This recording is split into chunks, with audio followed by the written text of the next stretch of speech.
जय जनेन्द्र दोस्तों। अशांति बाहर नहीं, हमारे भीतर है। आज पुण्य धारा पर महाराज जी हमें उसी असली शांति का रास्ता दिखाएंगे जिसकी तलाश हमें बरसों से है। अगले कुछ मिनट आपकी सोच बदल देंगे। बिना भटके शांति से सुनिए, क्योंकि यहाँ आपकी हर उलझन का जवाब है। प्रेसिडेंट ने अपने डायरेक्टर्स की मीटिंग बुलाई और बोर्ड ऑफ डायरेक्टर की इस मीटिंग में उन्होंने कहा, ये बताओ जिससे हमारी कंपनी बैठ जाए, फेल हो जाए, वो सारे उपाय बताओ जिससे हमारी कंपनी फेल हो जाए। सब सख्ते में आ गए। कंपनी के ग्रोथ के लिए तो बोर्ड ऑफ डायरेक्टर्स की मीटिंग अक्सर होते रहती है, लेकिन कंपनी फेल हो जाए इसके लिए मीटिंग, किसी को कुछ समझ में नहीं आया। पर ठीक है, प्रेसिडेंट कह रहे हैं। लोगों ने सिरे से कारण गिनाना शुरू कर दिए कि ये काम करने से कंपनी का भट्टा बैठ जाएगा। उन्होंने सबकी बातें सुनी और सुनने के बाद कहा, ठीक, आप लोगों ने बहुत अच्छी बातें रखी है, बस मैं ये चाहता हूँ कि हमारी कंपनी को इन सब कारणों से बचाए रखना ताकि हमारी ग्रोथ बनती रहे। जिन कारणों से नुकसान होता है उन कारणों से अपने आप को बचा कर रखे तो हमारी सुरक्षा है। किसी कंपनी को आगे बढ़ाने के लिए तो आप इस विषय में हमेशा ध्यान रखते हैं, और आपकी कंपनी की ग्रोथ थोड़ी भी प्रभावित होती है, आपकी नींद उड़ जाती है। आप हर संभव प्रयास करते हैं, आपकी नज़र बैलेंस शीट पर बनी रहती है और वह तमाम उपाय अपनाते हैं जिससे आपकी वास्तविक ग्रोथ हो, जैसा आप चाहते हैं। वांछित वृद्धि आप हमेशा चाहते रहते हैं। पर संत कहते हैं, जीवन की कंपनी के लिए भी तुम्हें ध्यान देने की जरूरत है। बाहर की कंपनीज के ग्रोथ के लिए तो फिर भी प्रयत्न की जरूरत है। जीवन की ग्रोथ तो स्वाभाविक होती है, केवल हरासमेंट से बच जाओ। आपने कभी सोचा कि मेरे जीवन के हरासमेंट के कारण क्या है? किन कारणों से हमारे जीवन में हरासमेंट होता है? कभी आपने सोचा? अभी पिछले दिनों मैंने डेंजर जोन की बात की। आज जीवन को नुकसान पहुंचाने वाले दूसरे कारकों की बात कर रहा हूं जो हमारे ग्रोथ को रोकती है। 4 बातें: कठोरता, क्रूरता, कृपणता और कृतज्ञता। अपने जीवन की ग्रोथ को बरकरार रखना चाहते हो, इन चारों से बचाओ, बच्चों। सबसे पहली बात क्या है? कठोरता। कठोरता का मतलब क्या होता है? कठोर मतलब क्या हुआ? हार्ड। हार्ड मतलब क्या हुआ? हाँ, क्या हुआ? थोड़ा आप लोगों को सुनना चाहता हूं मैं। हाँ, दयाहीन, निर्मम, निष्ठुर, असंवेदनशील बनना। मनुष्य कई मामलों में बड़ा कठोर बन जाता है, और जितना कठोर होता है उसका जीवन उतना नीरस होता है। संत कहते हैं, कठोरता अपनाने योग्य है स्वयं के प्रति। स्वयं के प्रति कठोर बनो, औरों के प्रति सौम्य बनो। मैं आपसे पूछता हूं, कोई आदमी बहुत ऊंचे ओहदा वाला है, धन पैसा है, सब कुछ है, लेकिन व्यवहार रूखा है, क्या आप उसको लाइक करेंगे? हाँ, नहीं ना।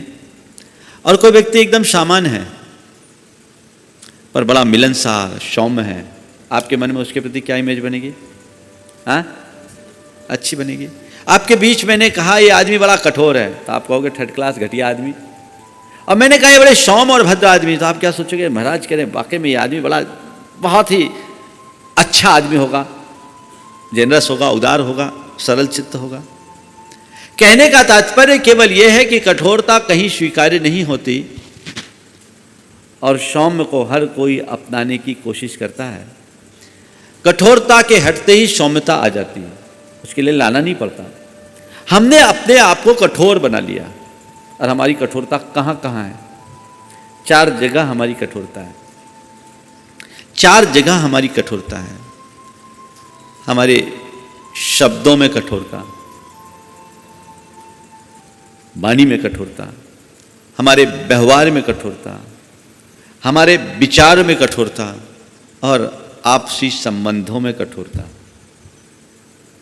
चारों जगह की कठोरता को खत्म करना है। सबसे पहली बात जो हमारे व्यवहार का मुख्य आधार है वो है हमारी वाणी। हमारा किसी से भी कोई संपर्क होता है तो अपने वचनों के माध्यम से ही पहला संपर्क होता है। अगर वाणी सौम्य हो तो सबका मन हम जीत लेते हैं, और वाणी में कठोरता हो तो कैसा बोलता है, कैसा आदमी है। हो सकता है कदाचित किसी परिस्थितिवश वो व्यक्ति हमारे सामने मुंह पर कुछ ना बोले, लेकिन वो हमें कभी लाइक नहीं करेगा। वो कहेगा अरे थर्ड क्लास आदमी है, इस आदमी से क्या मतलब। आप अपने जीवन व्यवहार को देखो कि आपकी वाणीगत कठोरता के कारण आपको कई बार कैसी विषम स्थितियों का सामना करना पड़ा। आप ये बात सुनिश्चित तौर पर कह सकते हैं कि मेरे वचनों में कभी कठोरता नहीं होती? बोलो। और जब हम वाणी को कठोर बनाते हैं तो क्या उसका परिणाम कभी अच्छा होता है? नहीं होता। संत कहते हैं अपने वचनों की कठोरता को मिटाओ। वो कैसे होगा? जब हम बोलने पर संयम रखेंगे। बोलने पर संयम रखेंगे। हमारी वाणी का बड़ा खेल है।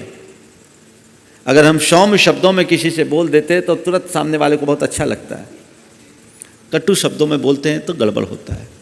देखिए कठोरता हमें कहाँ कहाँ लगती है और सौम्यता कहाँ कहाँ होता है। एक है ऑर्डर, एक है रिक्वेस्ट। बोलते हैं, अगर हम किसी पर ऑर्डर झाड़ें, आप पर कोई ऑर्डर दे, आपको कैसा लगेगा? ऑर्डर किसी को नहीं सुहाता। वचनों में चार तरह की भाषा से बचो। आरोप की भाषा से बचो, आदेश की भाषा से बचो, अनुरोध की भाषा का प्रयोग करो और आग्रह की भाषा से बचो। आरोप की भाषा से बचो, आदेश की भाषा से बचो, आग्रहपूर्ण भाषा से बचो और हमेशा अनुरोधपूर्ण भाषा का प्रयोग करो। आदेश कभी मत दो। महाराज घर परिवार में देना पड़ता है। आदेश को भी यदि आप थोड़ा ठीक तरीके से बोलें और अपने वाणी का में थोड़ा लोच ले आए तो आपका आदेश भी अनुरोध मूलक बन सकता है। हमारे गुरुदेव जब हम लोगों को व्याकरण पढ़ाया करते थे तो गुरुदेव की विशेषता है, पढ़ाते वो संस्कृत का व्याकरण है पर ज्ञान उसमें हमें जीवन के व्याकरण का देते थे। व्याकरण में भी अध्यात्म बताते थे। तो व्याकरण में एक शब्द आता आगम और एक शब्द आता आदेश। आगम का मतलब उस शब्द के साथ कोई वर्ण जोड़ दे, अक्षर जोड़ दे तो आगम बोलते हैं, जिसको अटैच कर दिया। और आदेश होता है किसी को कुछ बना दो, जैसे ई को ए बना दो, ऊ को ओ बना दो, ये आदेश हो जाता है। तो एक सूत्र आता था जब गुरुदेव हम लोगों को बताते थे, मित्रवत आगमः शत्रुवत आदेश। आगम मित्र की तरह है और आदेश शत्रु की तरह। तो वो हम लोगों से कहा करते थे कि देखो किसी से आदेश की भाषा का प्रयोग मत करो, ये शत्रु जैसा है, वो आदमी को चुपता है, ऐसा करो नहीं। और ये गुरुदेव न केवल हम लोगों से कहते थे, अपितु वो खुद करते हैं। आज भी इतनी उच्च भूमिका में रहने के बाद भी हम जैसे 30-30, 35-35 साल के साधुओं को भी वो आदेश मूलक शब्द नहीं देते। हम लोग उनके उपदेश को ही आदेश मानते हैं। वो ऐसा कहते हैं, ऐसा कर लो तो अच्छा है। कर लो नहीं, ऐसा कर लो तो अच्छा है। आप थोड़ा सोचिए, इतनी हाइट पर ऐसा करना है आपको, ऐसा करना नहीं, ऐसा कर लो तो अच्छा है। उसका परिणाम आज उनका कोई भी शिष्य उनके किसी भी इच्छा को सपने में भी टालना नहीं चाहता। वो बोल सकते हैं, हालांकि हम लोग तरसते हैं कि उनका कोई आदेश मिले, पर उनका संकेत ही हमारे लिए आदेश बन जाता है। संकेत। आप अपने आप को देखिए कैसा करते हैं। घर परिवार में आदेश परक वचन का प्रयोग कम कीजिए, बंद कीजिए। मैं ऐसे अनेक लोगों को जानता हूं जो अपने नौकर चाकर इवन ड्राइवर को भी जी लगाकर बोलते हैं। ड्राइवर जी, सेवक जी, ठाकुर जी। ये क्या है? मारवाड़ी में एक चलन है, मारवाड़ में हर किसी के साथ सा लगता, आओ सा, ड्राइवर सा, नौकर सा, सेवक सा। ये हमारी तहजीब थी। बोलने में हमारा लहजा कठोर नहीं होता। पर आजकल, पहले तो बड़ों के नाम के आगे श्री लगाया जाता था, जी लगाया जाता था। अब तो सब खत्म हो गया जब से इंग्लिश मीडियम का चलन हुआ। आज छोटे से बच्चे से पूछो तुम्हारे पापा का नाम क्या है, तो सीधे सीधे पापा का नाम ले लेगा, प्रशांत कुमार, बस हो गए। ये श्री कहां और श्रीमती कहां, और जी भी खत्म, रिस्पेक्ट खत्म हो गया। और इसने हमारे पूरे व्यवहार को विकृत कर दिया। अपने मन में एक बात आज से धारणा शुरू करो कि मैं किसी को आदेश, ऑर्डर के मूलक शब्दों का प्रयोग नहीं करूंगा। अब आप कहोगे महाराज प्रोफेशनल लाइफ में तो बड़ा कठिन होगा। चलो उसकी बात बाद में करूंगा। वहां तुम्हें जो करना है, तुम जिस कुर्सी पर बैठे हो वो करो, वो तुम्हारा दायित्व है, और उसमें भी क्या सावधानी रखनी थोड़ी देर बाद बात करूंगा। पर अपनी फैमिली और पर्सनल लाइफ में तो ऐसा किस कर सकते हो, अपने मित्रों के साथ तो ऐसा कर सकते हो, अपने सोशल लाइफ में तो ऐसा कर सकते हो जहां इसकी रिक्वायरमेंट है। आज से आप शुरू करेंगे, ऑर्डर की भाषा नहीं, आदेश की भाषा नहीं। भैया ऐसा कर लीजिए ना, कितना अंतर आता है। बिहार में टोन में एक शब्द जुड़ता ना, क्या वहां बड़ा एक अलग तहजीब है। आइएगा ना, कर लीजिएगा ना।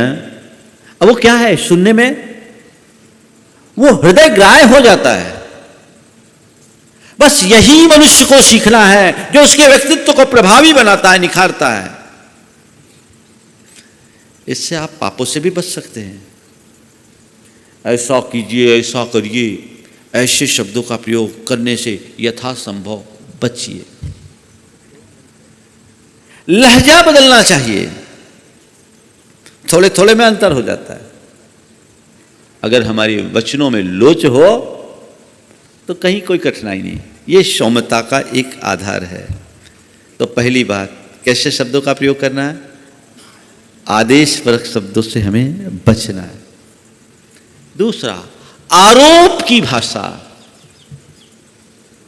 चार्ज लगाते, तुमने ऐसा कर दिया, तुमने वैसा कर दिया, तुम ऐसे हो, तुम वैसे हो, तुम किसी काम के नहीं।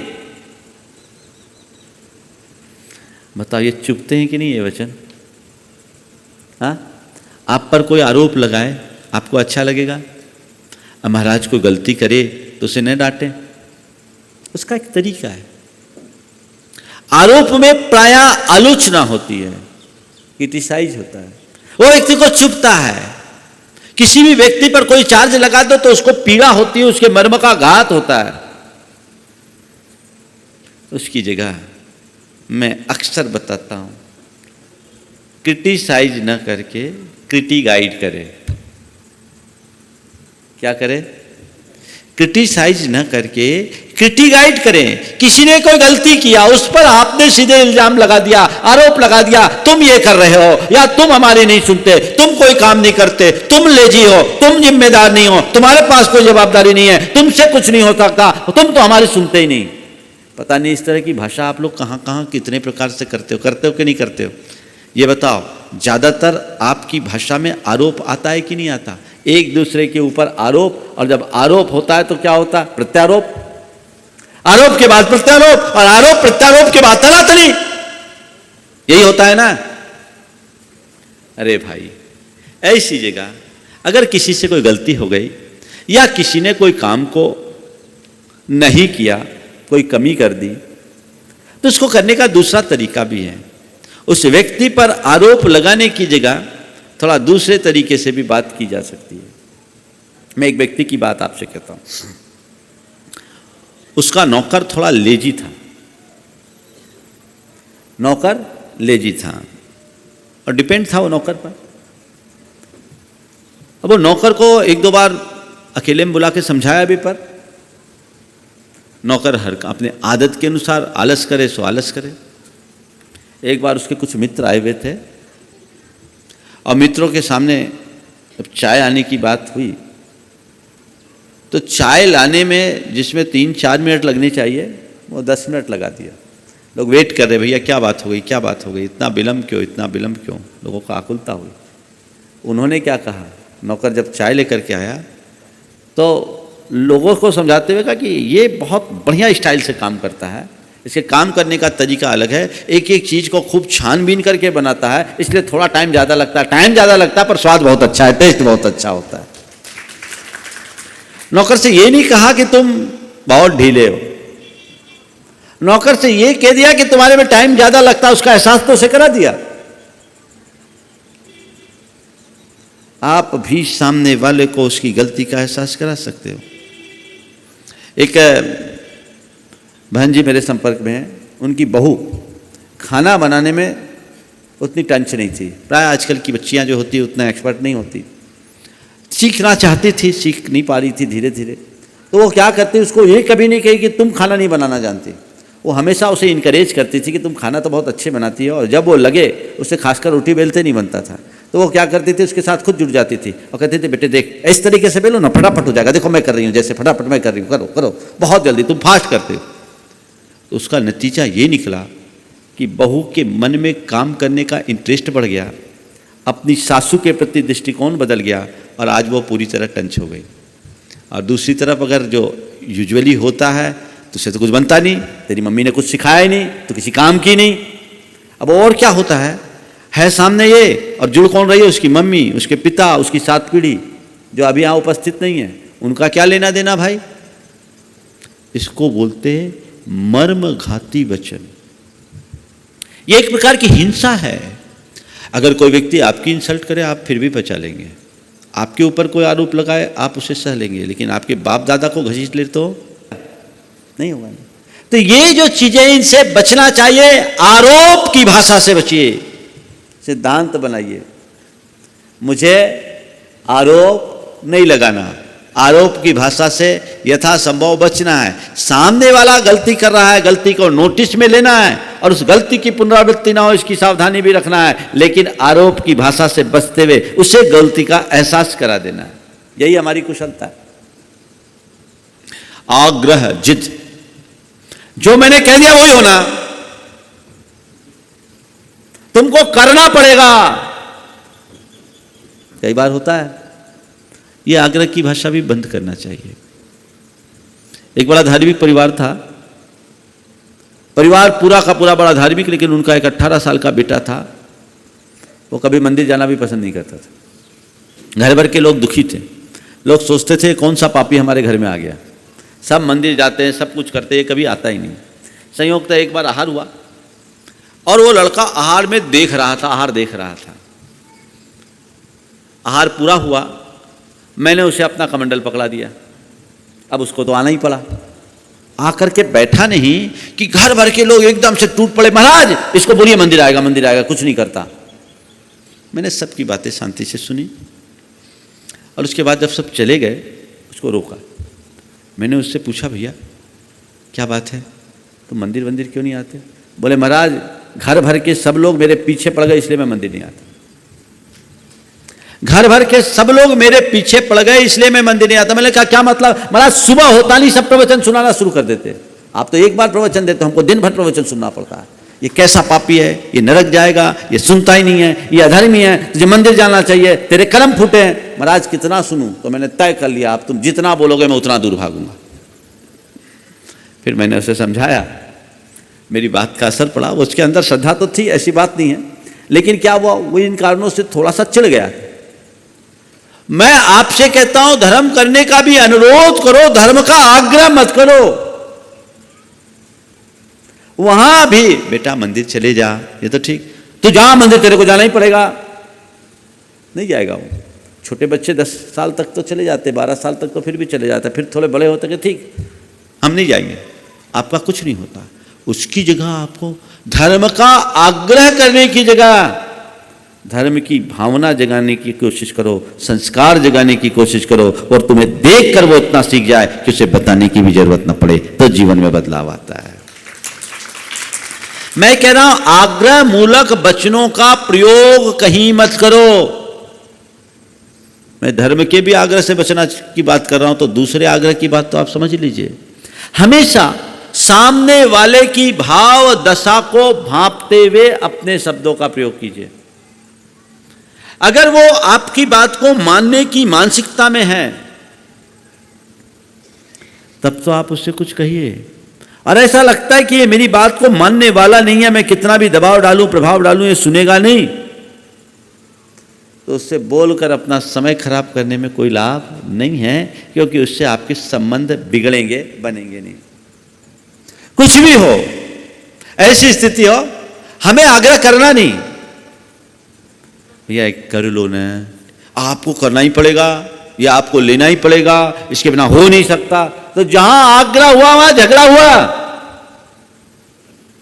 यह आपके व्यवहार को कठोर बनाएगा। तो वचनों में आदेश की भाषा से बचना, आरोप की भाषा से बचना, आग्रह की भाषा से बचना, 3 से बचना, और क्या करना, अनुरोध की भाषा बोलना। क्या बोलना? अनुरोध। कितना अच्छा लगता है अगर कोई आपसे अनुरोध के शब्दों में बोले, तो अच्छा लगता है कि नहीं लगता? अरे महाराज ना करने का मन हो तो भी ले लेते।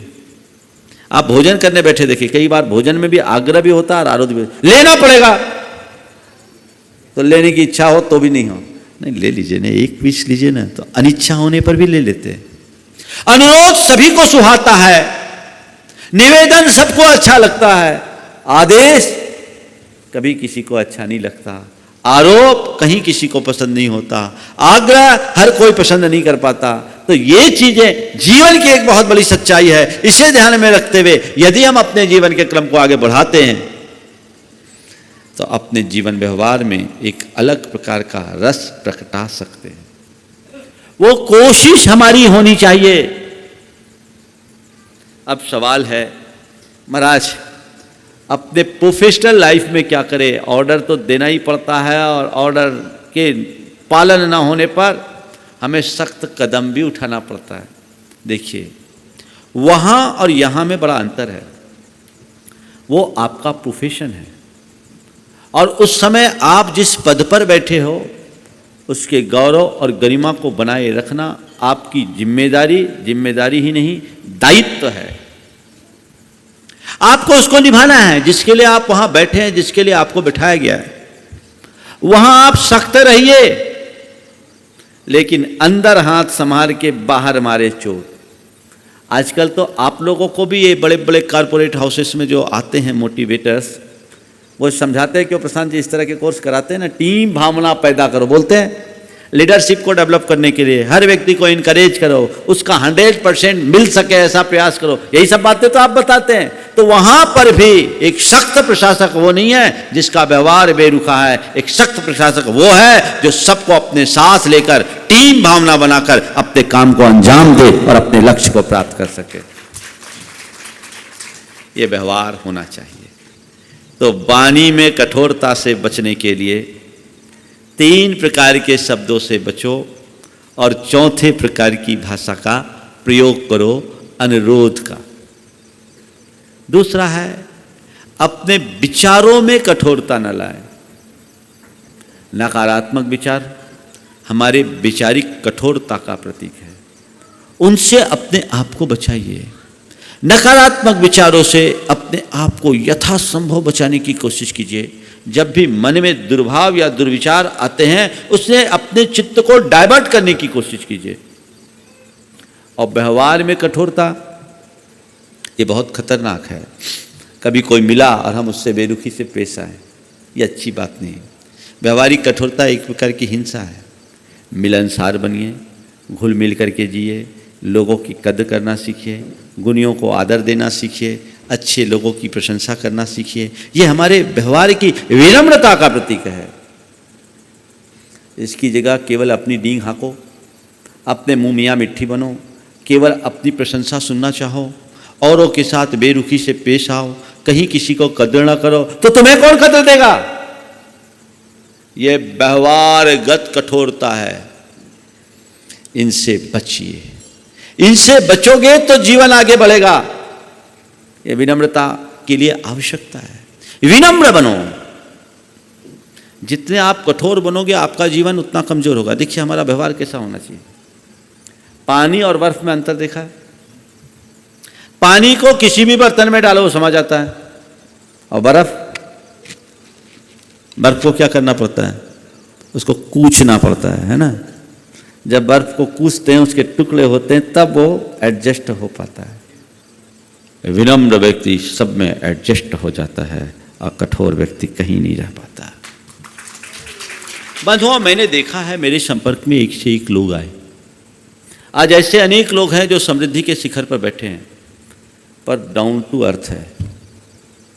मैंने देखा जितने लोगों ने ग्रोथ किया है, मैं उनके निकटता से उन्हें पहचानने की कोशिश की, उनको भीतर झांक कर देखने का प्रयास किया, तो मैंने पाया वही लोग हैं जो बड़े पॉजिटिव हैं और पोलाइट हैं। पॉजिटिव और पोलाइट लोग ही प्रोग्रेसिव बनते हैं, पॉजिटिव लोग नहीं। आज आपको मैं बताऊं, हमारे बीच प्रशांत बैठे हैं।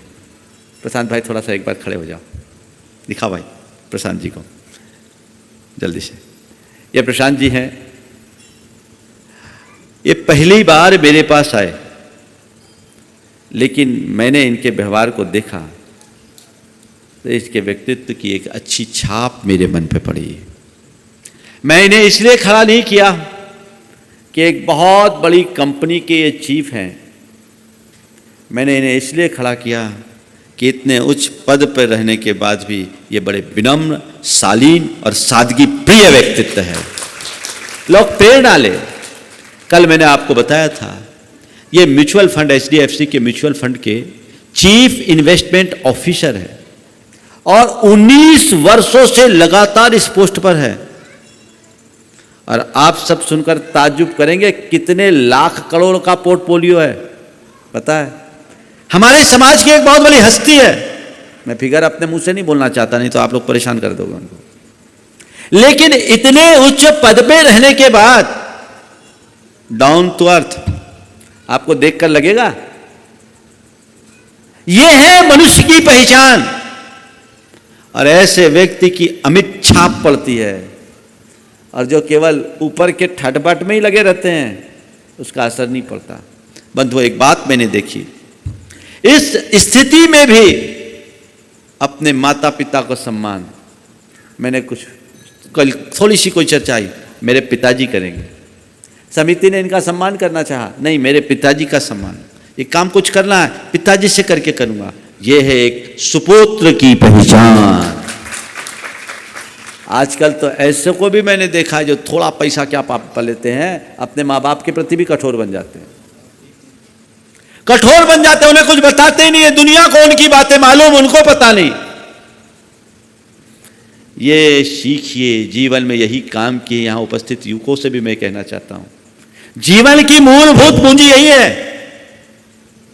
जीवन का स्थायी और वास्तविक विकास अगर करना चाहते हैं तो आप कितने भी ऊपर क्यों ना बैठ जाओ, अपनी वास्तविकता को समझो, व्यवहार को बनाए रखो। कल मुझसे प्रशांत भाई ने कहा कि महाराज, मैं तो आज भी वैसे ही रहता हूं जैसा अपने जीवन के शुरुआती दौर में रहता था। यह एक आदर्श है, अपनाइए। 4 लाख करोड़ का पोर्टफोलियो है इनका, इस कंपनी का। आप सोच लो। और तुम लोग आज जितने भी नौधनाढ़ देखने को मिलते हैं ना, वो थोड़ा पैसा क्या पा जाते हैं, जमीन पर पांव ही नहीं रहता, उड़ने लगते हैं। वो भूल जाते हैं ये तो समय का चक्र है, कब बदल जाए कोई पता नहीं। देखो, कभी गृह मंत्री होने वाले आज जेल के शिक्षों में। ताली बजाने की बात नहीं है, गंभीर होकर के सोचने की बात है। मुझे नहीं मालूम उसमें क्या है क्या नहीं है, लेकिन जो सामने दिख रहा है कि कभी देश का गृह मंत्री रहने वाला व्यक्ति भी, इतना पावरफुल व्यक्ति भी आज जेल के सीखचों में है। किसका अभिमान, किसका गरूर? समय की मार पड़ जाए तो किसी को कोई पता नहीं कब क्या हो जाए। सावधानी रखो, अपने आप को विनम्र बनाइए, व्यवहार में विनम्रता हो, कठोरता नहीं, मिलनसार होकर रहिए। छोटे बड़े सबको साथ लेकर चलिए। मैंने एक बार कहा था, बड़ा कौन, बड़ा आदमी कौन? आप लोगों से पूछूं, बड़ा आदमी की क्या परिभाषा आपकी दृष्टि में? हाँ, जिसमें बड़प्पन, ये तो हम लोगों की सुन के बोल दिए। आज अगर कहा जाए ये बड़ा आदमी है तो आपके आंखों के सामने कैसे आदमी की छवि उभरेगी? मान लीजिए संचालक बोलते हैं ये बड़े आदमी हैं, तो आपके सामने कैसी छवि उभरेगी? हो पैसे वाला हो, बड़े बाग बड़े ठाट बाट वाला आदमी, वही बड़ा आदमी ना। जिसके पास रुपया हो, रुतबा हो, ग्लैमर हो, वो बड़ा आदमी है ना? नहीं, मेरी नज़र में बड़ा आदमी वो नहीं जिसके बड़े ठाट हो। बड़ा आदमी वो है जिसके पास जाने पर सामने वाला अपने आप को छोटा महसूस ना करे, वो बड़ा आदमी है। तुम्हारे पास कोई आए तो वो अपने आप को छोटा महसूस ना करे। व्यवहार की सौम्यता का यही प्रमाण है। बड़ा और छोटा सब आकर के अपने आप को उतना प्रमुदित महसूस करे। बड़े आदमी होने की ये पहचान, वो कोशिश करनी चाहिए। विनम्रता को अपने जीवन का आधार बनाइए, तो व्यवहार में विनम्रता हो, कठोरता ना हो, तुम्हारी ग्रोथ तब होगी। अक्खड़ आदमी को कोई नहीं पसंद करता और विनम्र आदमी हर के यहां अपना स्थान बना लेता है। वो सब खो करके भी पा लेता है और अक्खड़ सब पा करके भी खो देता है। इसे अपना आदर्श बनाइए और अपने संबंधों में कठोरता ना आने दीजिए।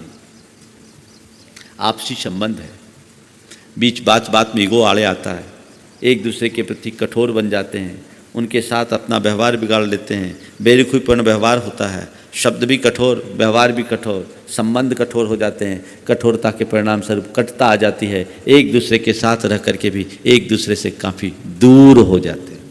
नहीं, इसे रोकिए, कठोरता से बचिए, अपने संबंधों को मृदु बनाने की कोशिश कीजिए। मैं कभी किसी के साथ अपने संबंध को कठोर नहीं, सौम्य रखूंगा। यदि किसी से कोई गलती हो जाए तो क्षमा करूंगा और मुझसे कोई गलती हो जाए क्षमा मांग लूंगा। कठोरता खत्म।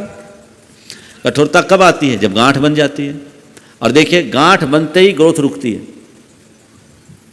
गांठ बंधी, ग्रोथ रुकी। देखिए, एक अनुभव की बात, आप एक धागा लीजिए, उस धागा में जितनी गांठ लगाते जाएं, धागा छोटा होगा कि नहीं होगा? क्या हुआ? जितनी गांठ पड़ी, धागा उतना छोटा हुआ। समझ में आई ना बात? मन में जितनी गांठ बंधी, जिंदगी उतनी छोटी हुई, जिंदगी उतनी खोटी हुई। ये बात समझ लो। धागा छोटा हो रहा है, ये तो तुम समझ रहे हो। जिंदगी छोटी हो रही है, ये कब समझोगे? मुझे गांठ नहीं होने देना है, गांठ नहीं रखना है, क्योंकि ये गांठ ग्रोथ को रोकने वाली है। यथासंभव अपने व्यवहार को विनम्र बना करके चलूंगा, व्यवहार में कठोरता नहीं होगी, तो ऐसी मेरे संबंधों में मधुरता बनी रहेगी। लेकिन फिर भी जाने अनजाने, ज्ञात अज्ञात भाव से किसी के साथ कुछ हो भी जाए तो मैं अपनी गलती को स्वीकारने में कोई संकोच नहीं करूंगा, तत्क्षण सामने वालों से क्षमा मांगूंगा। आप ऐसा कर सकते हैं? तत्क्षण सामने वाले से मैं क्षमा मांगूंगा, और मेरे साथ यदि कोई गलती कर दे तो मैं उसे क्षमा कर दूंगा। ऐसा कर सकते हैं? और ऐसा आप करने लगो तो देखिए क्या छाप पड़ती है। मुकेश जी दिल्ली वाले, वो भावना योग करना शुरू किए, तो उन्होंने कहा, महाराज मेरा ड्राइवर एक दिन थोड़ा लेट आया, मुझे मंदिर जाने में थोड़ा विलंब हो गया। मैंने उसे डांट दिया, क्या तुम पंक्चुअल नहीं रहते हो, लेट हो गए, मेरा काम लेट हो गया, अभिषेक में विलंब हो गया। महाराज मैंने उसे डांट तो दिया, लेकिन मेरे मन में विकल्प आया कि मैंने गलत डांटा, मुझे उसे क्षमा करना चाहिए, मुझे उसे क्षमा करना चाहिए, मुझे उसे क्षमा करना चाहिए। उन्होंने अपना एक्सपीरियंस जो बताया मैं आपको बता रहा हूं। बोला, महाराज पूजन के बाद जब मैं बाहर निकला, गाड़ी पे बैठने को हुआ, मैंने ड्राइवर से सबसे पहले क्षमा मांगा कि भैया मुझे क्षमा करो, मैंने गुस्से में तुम्हें डांट दिया, तुम्हारी स्थिति को नहीं जाना, तुम हमेशा समय पर आते थे, आज क्यों विलंब से आए पता नहीं, पर मेरी पूजा की विशेष उत्सुकता और अभिषेक की विशेष भावना से मैंने तुम्हें डांट दिया, मुझे क्षमा करना, तुम्हारी कोई गलती नहीं, मेरे मन में तुम्हारे प्रति कोई गांठ नहीं। आप सुनकर आश्चर्य करोगे, ड्राइवर एकदम नम्रीभूत हो गया, वो पानी पानी हो गया, बोले चरणों में गिर पड़ा, साहब आप क्या बोल रहे हैं, गलती मुझसे हुई, मैं लेट हुआ। ये आदमी को रियलाइज करने का तरीका है। हम क्यों क्षमा मांगे, वो तो मेरा ड्राइवर है। अरे भाई, व्यवहार में ड्राइवर को तुमसे तुम्हारी जितनी ज़रूरत है उससे कहीं ज़्यादा तुम्हें ड्राइवर की ज़रूरत है, इसे मत भूलना। ड्राइवर की जीविका के तो दूसरे भी 10 आधार हैं, तुम्हारे लिए तो ड्राइवर के अलावा और कोई नहीं आधार, उसी के ऊपर है।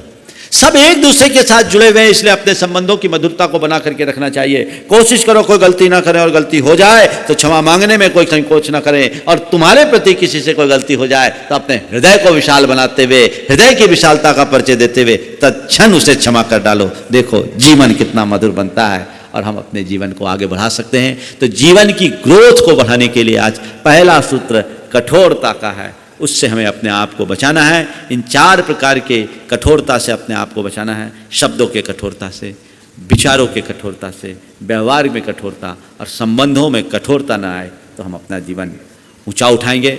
समय आप सबका हो रहा है बंधुओं, मैंने आज आप सबसे बात की, इसी तरीके से अपने व्यवहार को बना करके हम चलेंगे तो जीवन आगे बढ़ेगा। जैसा कि कल के दिन आप सबको बताया गया था कि आने वाले 29, 30 और 31 तारीख को त्रिदिवसीय आयोजन भावना योग का यहाँ पर है, भावना योग शिविर के रूप में, जो केवल युवाओं के लिए, टीनेजर्स के लिए, 15 से 25 वर्ष के बच्चों के लिए।